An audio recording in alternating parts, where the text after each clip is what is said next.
अभी आपको खबर दें, फैसलाबाद में कौमी सतह पर काम करने वाली निजी लैब की ब्रांच पर महकमा सेहत की टीम का छापा। दौरान छापा जायदुल मियाद अद्वियात और सरकारी वैक्सीनेशन बरामद होने पर निजी लैब को सील कर दिया गया।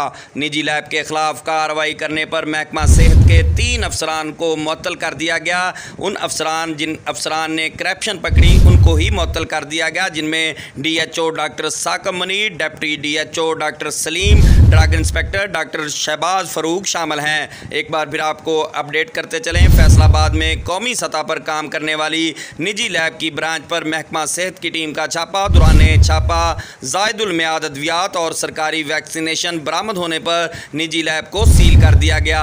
निजी लैब के खिलाफ कार्रवाई करने पर महकमा सेहत के 3 अफसरान को मुअत्तल कर दिया गया, जिनमें DHO doctor Saqib Munir, deputy DHO doctor Salim, drug inspector doctor Shahbaz Farooq शामिल हैं।